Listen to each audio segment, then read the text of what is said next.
के अंदर। और शुरू से देश भर, दुनिया भर में सरकारें कोरोना के खिलाफ लड़ी है। नरेंद्र मोदी जी के नेतृत्व के कारण भारत के अंदर सरकार भी लड़ी है और 130 करोड़ लोग भी लड़े हैं और सब राज्य सरकारें भी लड़ी हैं।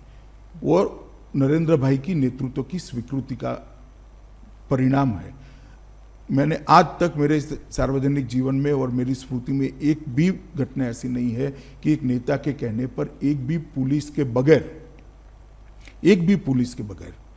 पूरा देश कर्फ्यू में हो, हर घर में घंटी बजाई जाए, हर घर दिया जलाएं, देश के करोड़ों लोग कोरोना वॉरियर्स के लड़ाई को, उनके साहस को, उनके बलिदान को एक्नॉलेज करें। और इसी का परिणाम है कि कोविड के कारण प्रति 10 लाख आबादी भारत में 357 लोग संक्रमित है, कल तक का मैं डेटा कह रहा हूं, और विश्व में 1250 है। 1250 और 357 से आप अंदाज लगा सकते हो कि हम रोकने में कितने सफल हुए हैं। कुछ लोग मुझे कहते थे कि अमित भाई मृतदेहों की ट्रकें भरी जाएंगी, मुझे सावध करने के लिए कहते थे। मैं नाम देना नहीं चाहता, मगर उनके मन में भय था। मगर आज भारत सरकार, सभी राज्य सरकारें और मोदी जी के नेतृत्व के कारण विश्व में जब 1250 लोग संक्रमित हैं, हम 357 पर अटके हैं। अमेरिका के पूरा होने दीजिए, बहुत महत्वपूर्ण सवाल है। अमेरिका में 7,569 लोग संक्रमित है प्रति 10 लाख, ब्रिटेन में 4,537, ब्राजील में 5,802 और रूस में 4,254 लोग संक्रमित है। और रिकवरी रेट जो मार्च 25 को 7.10 था, अब 55% हुआ है। आज का अखबार देख लीजिए तो 57% हुआ है। तो मैं मानता हूं ये बहुत अच्छी स्थिति है। और जहां तक मृत्यु का सवाल है, जो एक्चुअल आउटकम है लड़ाई का, कि कितना मृत्यु कम कर सकते हो आप, मानव की, मनुष्य की जान कितनी कम जाएगी, इसके भी आंकड़े देख लीजिए। प्रति 10 लाख वैश्विक औसत 63.2 है, 63.2, भारत की 11 है, अमेरिका की 383 है, 383, ब्रिटेन की 637 है, ब्राजील का 259 है, रूस का 60 है। तो मैं मानता हूं भारत जैसे देश ने विकसित देशों के कंपैरिजन में भी ये लड़ाई बहुत अच्छे से लड़ी है। ये बात सही है कि अब कहना है तो कह सकते 11 भी क्यों हुई है, कहना है तो आप कह सकते हो। आप विकसित देश के बारे में कह रहे तो भारत विकासशील देश है और हमारे लिए डेवलपिंग नेशन है, तो हमारे लिए जो है इकोनॉमी को एक to bring it back to normalcy, उसके लिए इंडस्ट्री का फिर से शुरू होना बहुत ज़रूरी है। और जब श्रमिक चले गए हैं तो जो स्मॉल स्केल इंडस्ट्रीज हैं वो तो प्रोडक्शन कर ही नहीं पा रहे हैं, तो how is it going to improve, how is the देखिए, श्रमिक चले गए हैं, टेम्पररी बात है, आप पहले मेरी बात समझ कर चलिए, परमानेंट नहीं गए। पर अगस्त तक तो रेलवेज चलेंगे नहीं, तो फिर कैसे आएंगे? रेलवेज आज भी चालू है, रेलवे आज भी देश के 90% रेलवे स्टेशनों को रेलवे ने कनेक्ट कर लिया है। ये बात सही है कि अभी की स्थिति में कोई नहीं चाहेगा कि दूसरे राज्य में जाए, परिवार वाले जाने भी नहीं देंगे कुछ समय, मगर ये वैश्विक स्थिति है। मुझे पूरा भरोसा है कोरोना काल में नरेंद्र मोदी सरकार ने इस समय का उपयोग करते हुए ढेर सारे रिफॉर्म्स किए हैं, चाहे कोयले के क्षेत्र में हो, खदानों के क्षेत्र में हो, चाहे इलेक्ट्रिसिटी के क्षेत्र में हो, इंडस्ट्रियल पॉलिसी के अंदर लचीलापन लाना, बदलाव लाना, बैंकिंग सिस्टम के अंदर बदल लाना हो, ढेर सारे बदलाव किए हैं। और कोरोना के बाद की स्थिति को देखते हुए हमने करे, तो मुझे लगता है हमारा बहुत बड़ा एफर्ट्स है जो निश्चित परिणाम लाएगा। हाँ, परंतु टेम्पररी पूरे विश्व की अर्थव्यवस्था को जब असर होगी तो भारत भी कैसे बच सकता है, मगर वो असर को मिनिमाइज करने के लिए, कम से कम करने के लिए नरेंद्र मोदी जी ने बहुत सारे एफर्ट्स किए हैं, सफल नेतृत्व किया है देश का, और इसका परिणाम भी अच्छा आएगा। 3 या 4 महीने हो चुके हैं, पूरे मुल्क का फोकस जो था वो कोविड पे था और अभी भी है, लेकिन राजनीति बैक सीट नहीं ले सकती। आपने हाल ही में ट्वीट किया था इमरजेंसी को लेकर, जब आपने कहा था कि बोलने के लिए फ्रीडम नहीं है कांग्रेस पार्टी में, और कांग्रेस पार्टी के कुछ लोग कहते हैं तो क्या बीजेपी में है, बीजेपी में भी लोग बोल नहीं सकते हैं, तो क्या आपकी पार्टी में भी डेमोक्रेसी है, आपकी पार्टी में भी जो यंग लीडर्स हैं वो आपको सुझाव देते हैं, कोविड को लेके हो या फिर लद्दाख को लेके हो? क्या आपके जो सीनियर लीडर्स हैं वो वैसे ही ओपन है जैसे कि आप कहते हैं, या फिर कांग्रेस सही है कि आपकी पार्टी में नहीं है? देखिए, ये बहुत, डेमोक्रेसी एक बहुत व्यापक शब्द है। डिसिप्लिन और स्वतंत्रता भी अपने अपने संदर्भ, अपनी जगह रखते हैं। इस सब दायरे से बाहर निकलकर मैं एक बात आपको कहना चाहता हूँ। कांग्रेस पार्टी अगर ये सवाल पूछती है तो मैं थोड़ा आपको सवाल पूछना चाहता हूँ। अडवाणी जी के बाद श्री राजनाथ जी, बाद में श्री नितिन जी, बाद में फिर राजनाथ जी, मैं बना, अब नड्डा जी बने। कोई परिवार का आदमी है क्या? इंदिरा जी के बाद कांग्रेस पार्टी का एक अध्यक्ष बता दीजिए जो गांधी परिवार के बाहर है। क्या डेमोक्रेसी की बात करें? और मैंने कोविड के समय कोई राजनीति नहीं करी। आप मेरे 10 साल के ट्वीट निकाल दीजिए सार्वजनिक बयान, हर 25 जून को मैं बयान देता हूं कि इमरजेंसी एक ऐसी चीज है जिसको देश की जनता ने याद रखना चाहिए, क्योंकि हमारे लोकतंत्र के मूल पर, इसकी नींव पर प्रहार हुआ था। इस देश की जनता ने कभी भूलना नहीं चाहिए।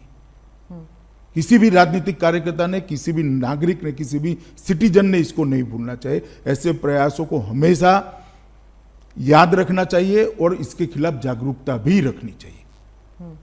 और ये कोई एक दल की बात नहीं है, देश के लोकतंत्र पर जो आघात हुआ था इसकी बात है। हर बार प्रसंग के अनुरूप उसकी भाषा बदलती है, इसका टोन बदलता है, परंतु वो ट्वीट मेरा एंटी इमरजेंसी था। जी जी। आप गृह मंत्री है, इसलिए मैं आपसे बोलूंगी कि जो पिछले हफ्ते एक हैशटैग जो था वो वायरल हो गया था, जो पाकिस्तान और चाइना के हैंडल्स भी कर रहे थे, सरेंडर मोदी, जो इंडियन पॉलिटिकल हैंडल्स ने शुरू किया था, लेकिन ये सब पाकिस्तान में भी वायरल हो गया। चाइना के ट्विटर हैंडल्स, जो चाइना में ट्विटर है भी नहीं, लेकिन चाइना के सो कॉल्ड ट्विटर हैंडल्स वो भी वायरल कर रहे थे। तो जो एंटी इंडिया प्रोपेगेंडा है उसके लिए क्या हम सक्षम हैं? भारत सक्षम है? पूरी तरह से सक्षम है, मगर दुख तब जो होता है, इतने बड़े राजनीतिक दल के पूर्व अध्यक्ष इतने संकट के समय में इतनी ओछी राजनीति करते हैं, तब दुख होता है। इससे कोई फर्क नहीं पड़ता। वो उनके लिए आत्मचिंतन का विषय है। इनके हैशटैग को पाकिस्तान और चीन आगे बढ़ा रहा है, मेरे लिए नहीं है। कांग्रेस पार्टी के लिए चिंता का विषय है कि इनके नेता के हैशटैग को पाकिस्तान और चीन बढ़ावा दे रहा है। आप ऐसी बात करते हो जो पाकिस्तान और चीन पसंद करता है, और ऐसे संकट के समय में जी पार्लियामेंट होनी है, चर्चा करनी है तो आइए करेंगे। 62 से लेकर आज तक 2-2 हाथ हो जाए, कोई नहीं डरता चर्चा से। मगर जब देश के जवान संघर्ष कर रहे हैं, सरकार एक स्टैंड लेकर ठोस कदम उठा रही है, उस वक्त पाकिस्तान और चीन को खुशी हो इस प्रकार के स्टेटमेंट देना किसी ने नहीं करना चाहिए। कभी मुझे लगता है हम अपने इंटरव्यू के दायरे से स्मिता जी बाहर जा रहे हैं। मैं थोड़ा आपके मैं सोचा शायद आप भूल गए हो। नहीं, मैं नहीं भूला हूं। मैं ठीक से, मैं दिल्ली की जनता के लिए यहाँ पर आया हूँ, दिल्ली की जनता को आगाह करने के लिए आया हूँ। मैं सबसे पहले बताऊंगा कि बेड्स की स्थिति में कैसे परिवर्तन हुआ है। 14 जून को टोटल 9,937 बेड थे, आज 30,000 बेड की व्यवस्था हो चुकी है। तो अगर सपोज मेरे को कोविड हो तो क्या मैं अगर किसी भी हॉस्पिटल में जाऊं तो मुझे मना किया जाएगा कि पहले नेगेटिव सर्टिफिकेट ले आइए, या फिर आपके पास इंश्योरेंस है कि नहीं, ये सब पूछेंगे, या मुझे भर्ती कर दिया जाएगा? प्राइवेट अस्पतालों के विषय पर मैं बाद में आता हूं। जी। किसी भी कोविड पेशेंट के लिए भारत सरकार, दिल्ली सरकार और म्युनिसिपल कॉरपोरेशन के कोविड के लिए जो रेखांकित किए हैं वो सारे अस्पताल उपलब्ध है। कोई सर्टिफिकेट नहीं मांगा जाएगा। कोविड पॉजिटिव का सर्टिफिकेट मांगा जाएगा, वो तो जरूरी है, क्योंकि आप अगर कोविड पॉजिटिव नहीं है और कोविड अस्पताल में जाओगे तो आपको भी कोविड लग सकता है। तो मैं जो बात कर रहा हूं कोविड बेड्स की बात करता हूं। 30 जून तक हमने 30,000 बेड बन जाएंगे। रेलवे कोचिस के अंदर 8,000 बेड बने और 8,000 की तैयारी है, मगर मैं अभी 8,000 ही गिन रहा हूँ। DRDO एक एक्सक्लूसिव कोविड अस्पताल बना रही, जिसमें 250 आईसीयू बेड भी होंगे, विथ वेंटिलेटर होंगे, वो अलग से बने हैं। और 10,000 का आईटीबीपी संचालित राधा स्वामी सत्संग न्यास के बड़े कैंपस के अंदर बारिश की सीजन को ध्यान में रखकर हमने बेड बनाए हैं, इसको आईटीबीपी संचालित करने वाली। कुल मिलाकर 30,000 बेड है। तो अभी भी जो 9,937 दिल्ली सरकार ने पहले व्यवस्था करी, वो भी पूरे भरे नहीं है। तो दिल्ली सरकार ने, ऐसा नहीं है कि व्यवस्था नहीं करी थी, उनके भी खाली ही थे, परंतु हमने आगे अगर स्थिति बिगड़ती है तो क्या होगा, इसका एडवांस प्लानिंग किया। अब मैं आता हूं रेट पर। ये फरियाद दिल्ली के काफी लोगों की आती थी कि भाई प्राइवेट अस्पताल मनमाने रेट्स ले रहे हैं। तो मेरी मीटिंग में एक निर्णय लिया गया था कि डॉक्टर पॉल की अध्यक्षता में कुछ डॉक्टरों की कमेटी बनेगी, वो प्राइवेट अस्पतालों को भी सुनेंगे, देश भर की बेस्ट प्रैक्टिसेस को भी कंसीडर करेंगे, और कोविड पेशेंट को ट्रीटमेंट करने के लिए क्या एक्स्ट्रा खर्च लगता है, जैसे पीपीई किट का खर्च लगता है, कुछ खाना बना, ब्लड टेस्ट, ये वो, और दूसरा कुछ लोगों को ज़्यादा उनको पैसा भी देना पड़ता है रिस्क के कारण, इंश्योरेंस लिया है सबने। तो ये सारे का मिल मिलाकर क्या फर्क पड़ता है, इसको देखकर उनके रेट कंसीडर करने के लिए हमने एक कमेटी बनाई थी। आइसोलेशन बेड के रेट जो 24,000 से 25,000 तक थे पहले, आज दिल्ली के कोई भी अस्पताल में कोविड पॉजिटिव पेशेंट जाएगा तो 8,000 से 10,000 में बेड उपलब्ध करा है। पर वो एडिशनल्स होते हैं ना? नहीं, कोई, सुन लीजिए आप, मैं पूरी बात बताता हूँ, पहले आप मेरा पूरा सुन लीजिए। बिना आईसीयू, बिना वेंटिलेटर का जो आईसीयू है, इसके पहले रेट थे 34,000 से 43,000, एवरेज में कह रहा हूँ। अब 13,000 से 15,000 किया गया है, और आईसीयू वेंटिलेटर के साथ 44,000 से 54,000 का बेड का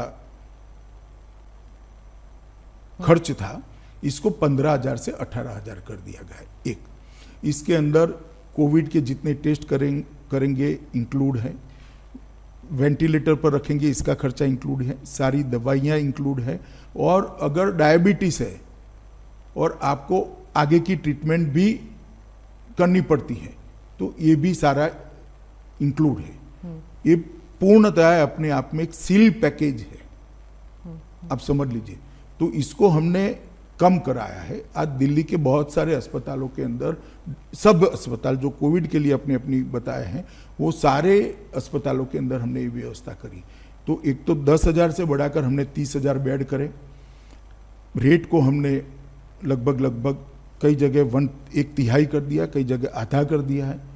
तो ढेर सारी व्यवस्थाएं करी है, और 21 जून से फिर से इसका रिव्यू करा, 14 जून की मीटिंग के बाद। अब हम जो पूरा टेस्ट बढ़ा दिए, इसके जो नतीजे आए, इसके आधार पर 26 जून तक नए कंटेनमेंट जोन बनाने थे। कल शाम को कंटेनमेंट जोन 280 नए बना दिए हैं। तो कंटेनमेंट जोन को रीडिफाइन किया गया है, क्योंकि अब टेस्ट ज्यादा करने के बाद स्थिति अलग। पूरी दिल्ली हो जाएगी? पूरी दिल्ली नहीं हुई है, पूरी दिल्ली नहीं। आप इतने सारे केसेस होंगे तो फिर कंटेनमेंट। स्मिता जी, मैं आपको और दिल्ली वालों को आश्वस्त करना, इतने सारे कंटेनमेंट जोन बहुत छोटे छोटे बनाए हैं, परंतु पूरी दिल्ली नहीं होगी, और इस पर जल्दी काबू कर लिया जाएगा। आरोग्य सेतु ऐप और इतिहास ऐप दोनों को इकट्ठा मिलाकर इसके बहुत अच्छे नतीजे आए हैं, जिससे लोग जान पाते हैं कि मेरे आसपास कोई कोविड पेशेंट आता है या नहीं आता है, और इसके बहुत अच्छे नतीजे हमने लिए हैं। और ये जो सारी चीज़ें थी, इसके साथ हमने एनजीओ को भी जोड़ा है। इन्होंने भी अपने आइसोलेशन सेंटर चालू किए हैं, और एनसीसी, एनएसएस और स्काउट और सामाजिक संस्थाओं को भी जोड़ने का काम किया। लगभग 6,000 वॉलंटियर हमें तैयार मिल गए हैं। अब तक एक कन्फ्यूजन था कि जिले की जिम्मेदारी किसकी, म्यूनिसिपल कॉर्पोरेशन अलग करता था, भारत सरकार। दिल्ली की यही प्रॉब्लम तो रही है हमेशा। नहीं, मगर ये मैंने 14 जून को तय कर दिया, परिपत्रित हो गया भारत सरकार की ओर से, कि डिस्ट्रिक्ट मैजिस्ट्रेट ऑफ दिल्ली, इसके तहत एमसीडी भी काम करेगी, भारत सरकार की टीमें भी काम करेगी, दिल्ली सरकार की टीमें भी। तो एक चेन ऑफ कमांड हमने तय किया दे, और जिला स्तर की निगरानी टीमों का गठन भी कर दिया गया। उनका 2 हिस्सों में 1200 लोगों का, 2400 लोगों का प्रशिक्षण एम्स और आईसीएमआर के द्वारा वीडियोग्राफी से। डीएम तो सेंट्रल में आ गया, तो उसका मतलब है कि दिल्ली गवर्नमेंट जो है अब वो कम्प्लीटली सेंटर के अंडर काम कर रही है ना, डिस्ट्रिक्ट मैजिस्ट्रेट काम कर रहा है, सेंटर के अंडर नहीं। अभी तो उल्टा है, एमसीडी भी दिल्ली डिस्ट्रिक्ट मैजिस्ट्रेट के अंडर काम कर रही है और सारी टीमें डिस्ट्रिक्ट, क्योंकि डिस्ट्रिक्ट मैजिस्ट्रेट की एक प्राइमरी रिस्पॉन्सिबिलिटी है। अभी कौन किसके अंडर काम कर रहा है, हम सब मोदी जी के अंडर काम कर रहे हैं और केजरीवाल जी का भी हमें सहयोग है। मैं इसमें कोई वो छूट-फूट बयान आएंगे यश लेने के लिए, आप इसको क्यों देख रही है। हाँ। और दूसरा एक हमने निर्णय किया सेरोलॉजिकल सर्वे शुरू करने का, वो भी कल से शुरू हो जाएगा और आज से फिर से बाकी दिल्ली का घर घर जाकर सर्वे करने की हमने एक मुहिम शुरू की है और कल शाम से ही शुरू किया। इसके अखबार में फोटो भी आए हैं और मैं दिल्ली की जनता उसमें को काफी सारी इंफॉर्मेशन जो है वो वॉलंटरी होगा कि अगर कोई फीवर टेस्ट करवाना चाहता है, रैपिड टेस्ट करवाना चाहता है। अभी तो इतना पूछ रहे हैं कि आपके घर में किसी को फीवर खांसी आया है, नाम लिख लेते हैं, उनका टेस्ट करने की व्यवस्था करिए। दूसरे दिन उनको टेस्ट कराने ले जाते हैं और उनका टेस्ट करते हैं। पॉजिटिव आता है, माइल्ड लक्षण है तो घर में अच्छी सुविधा है तो घर पे रखते हैं आइसोलेशन कर। अगर तो ये तो आपका फुल टाइम काम हो गया है। एक सेकंड सुनिए ना, अगर बुखार ज्यादा है, इसके साथ में कोई और बीमारी है या तो घर छोटा है तो उसको हम आइसोलेशन सेंटर में ले जाते हैं और ये पूरी व्यवस्था एकदम सुचारू रूप से हो रही है। हर रोज शाम को मेरे टेबल पर एक रिपोर्ट आती है, मैं प्रधानमंत्री जी को रात को फोन कर ब्रीफ करता हूं और ये रिपोर्ट दिल्ली के वही तो मैं कह रही हूँ, ऐसे लग रहा है कि गृह मंत्री का सारा काम दिल्ली संभालना हो गया है। नहीं, दिल्ली संभाल नहीं रहा, मैं ऐसे गलत शब्द प्रयोग नहीं करने चाहिए। दिल्ली सरकार भी इसमें साथ में, एमसीडी भी साथ में, मगर जब संक्रमण है और दिल्ली के उप मुख्यमंत्री ने जो स्टेटमेंट किया कि 31/7 तक 5.5 लाख लोग हो जाएंगे, हमारे पास व्यवस्था नहीं है। ऐसा उन्होंने सार्वजनिक, पैनिक सिचुएशन हो गया था, तो थोड़ा पैनिक होगा। अब मुझे भरोसा है 31/7 को 5.5 लाख नहीं होंगे। हाँ। हम अच्छी स्थिति में होंगे क्योंकि हमने कोरोना होने से पहले उसको रोकने के प्रयास पर जोर दिया है जी। टेस्ट बढ़ाए हैं, कॉन्टेक्ट ट्रेसिंग चालू की है, कॉन्टेक्ट ट्रेसिंग कर कॉन्टेक्ट में जो लोग आए हैं उनका भी टेस्ट करने की प्रक्रिया चालू की है और उनको भी एक प्रकार से अलग थलग करने की व्यवस्था करी है। तो फैलने का हाँ। अब बहुत कम हो जाएगा। आप समझे 16,000 टेस्ट रोज होना एवरेज, और कल तो 20,000 करें, आज से भी हम 20-20 हजार तक उसको ले जाने का प्रयास कर रहे हैं। टेस्टिंग का रेट भी जो पहले 5,000 था उसको अब 2,400 रुपया कर दिया है और दिल्ली सरकार के टेस्टिंग सेंटर पर जो जाएगा इसका फ्री ऑफ कॉस्ट करे। तो 20,000 में से कल जो 20,000 हुआ, इसमें से 18,900 लोगों का टेस्ट फ्री किया गया, फ्री ऑफ कॉस्ट किया गया। तो ये बहुत बड़ी बात है। आपने इंटरव्यू के दौरान इतना डेटा दिया है शायद कि ये वेबसाइट में भी नहीं है इतना डेटा, पर जाते जाते सवाल ज़रूर पूछूंगी मैं सर कि सब लोग जानना चाहते हैं कि सीमा पर चीन के सोल्जर्स हमारे ज़मीन पर आए हैं कि नहीं। आज के दिन प्रधानमंत्री ने कहा था उस दिन, लेकिन आज अब देखिए क्या वो हमारी ज़मीन पर है? ऐसा है, मैं आपके पास इंटेलिजेंस रिपोर्ट्स तो आते हैं? पहले सब आते हैं, परंतु मैं पहले एक बात कह दूं, ये मेरा इंटरव्यू आपने जो अभी लिया है वो कोविड के लिए दिल्ली की जनता को जागरूक करने के लिए।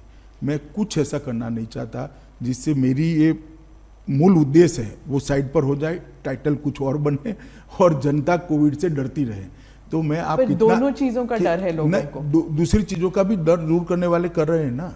जरूरत पड़ेगी, मेरा रोल होगा तो मैं भी करूंगा, इसके लिए सेपरेट इंटरव्यू देगा। आप सीसीएस में है सर, तो मैं आपका रोल तो है ना? नहीं, रोल है, जरूरत पड़ेगी तो करेंगे। अभी ब्रीफिंग हो ही रही है, ऐसा नहीं है कि ब्रीफिंग नहीं हो रही, परंतु अभी मेरा आपको इंटरव्यू देने का उद्देश्य एक ही है कि दिल्ली की जनता के मन में से डर निकले। भारत सरकार, दिल्ली सरकार और म्युनिसिपल कॉरपोरेशन तीनों मिलकर अच्छा काम कर रहे हैं और मुझे भरोसा है कि 31/7 को 5.5 लाख केस नहीं होंगे, हम अच्छी स्थिति में होंगे, बेड की कमी भी नहीं होगी। और बहुत सारी मीटिंगें करी है मैंने, 14 जून को करी, 14 जून को नगर निगमों के साथ भी करी, 15 जून को राजनीतिक दलों के साथ करी, मैं अस्पताल में भी गया, 21 जून को मीटिंग करी, 16 जून को रैपिड टेस्ट प्रणाली के लिए मीटिंग कर 190 सेंटर चालू किए गए और 18 जून को एनसीआर की भी मैंने मीटिंग करी है, सीरीज ऑफ मीटिंग की है। कल से फिर से मैं इसका पूरा रिव्यू करूंगा। आज तक रिव्यू हो रहा है, हर रोज रिपोर्ट आ रहा है। दिल्ली की जनता को मैं आश्वस्त करना चाहता हूं, देश का प्रधानमंत्री आपकी हर चीज की चिंता कर रहा है, पल पल की जानकारी उनको मिल रही है, वो सामने से भी इसकी परीक्षा करें। इसलिए कृपया पैनिक में मत आइए, मगर हल्का सा भी लक्षण है तो आप एक बार टेस्ट करा लीजिए। अब टेस्ट करने में कोई देरी नहीं होती, आधे घंटे में टेस्ट का रिपोर्ट आपको मिल जाएगा। और अगर ज़्यादा बुखार है, ज़्यादा जुकाम है, तो कृपया आप आइसोलेशन सेंटर में शिफ्ट हो जाइए। आपका घर छोटा है जिसमें आइसोलेट नहीं हो सकते, तो भी मैं विनंती करना चाहता हूं दिल्ली वासियों को कि आपके परिवारजनों की सुरक्षा के लिए आप आइसोलेशन सेंटर में शिफ्ट हो जाइए। इससे ही कोरोना को रोक सकते हैं। और जब आपका पॉजिटिव आए, स्वास्थ्य कर्मचारियों को विगत 5 दिनों में आप किन किन को मिले हैं, सारे लोगों का सूची भी दे दीजिए, जिससे वो लोग उनका कांटेक्ट कर इनका भी टेस्ट कर लें। अगर इतना करेंगे तो हम दिल्ली को सफलतापूर्वक बाहर निकाल पाएंगे। और मुझे भरोसा है कि अब हमने जिनको ज़्यादा बुखार है, कुछ ज़्यादा लक्षण है, उनको आइसोलेट करने का और अस्पताल में ले जाने की नीति करी है। उनको होम आइसोलेशन में नहीं रखते हैं, इसलिए मृत्यु की दर भी कम होगी, क्योंकि वो प्रॉपर ट्रीटमेंट के तहत, प्रॉपर मेडिकल ऑब्जर्वेशन के तहत होंगे। पहले जो 2 दिन में ही मृत्यु हो जाती थी, मुझे लगता है इसमें भी हम सुधार कर पाएंगे। और अंतिम संस्कार हो या किसी भी चीज़ को छोड़े बगैर पूरी स्थिति को रिव्यू किया गया है। और प्रधानमंत्री जी के बहुत स्पष्ट निर्देश हैं कि दिल्ली को इस संकट से बाहर निकालना है। और मुझे भरोसा है दिल्ली सरकार, म्युनिसिपल कॉरपोरेशन, हम सब मिलकर दिल्ली को बाहर निकालेंगे। कोई टाइम फ्रेम रखा है कि? टाइम फ्रेम इसका नहीं हो सकता, मगर आप कुछ ही दिनों में इतना देखेंगी कि बढ़ता हुआ कम हुआ है जी। अगर 5.5 लाख होना है तो आज 2.5 लाख होना चाहिए था। हाँ। मगर हम अच्छी स्थिति में हैं और धीरे धीरे कंट्रोल में आएगा। एक सभी कांटेक्ट में आए हुए लोगों का टेस्टिंग होने के बाद भी एक एग्जैक्ट डिजाइन हमारे सामने, एक एग्जैक्ट जिसको कंप्लीट पिक्चर कहते हैं, वो हमारे सामने आ पाएगा। मैंने कभी नहीं सोचा था सर कि एक इंटरव्यू करूंगी जहां पर आप पॉलिटिक्स के बारे में ज्यादा नहीं बात करेंगे। ज्यादा नहीं, जरा भी नहीं करेंगे। धन्यवाद। धन्यवाद।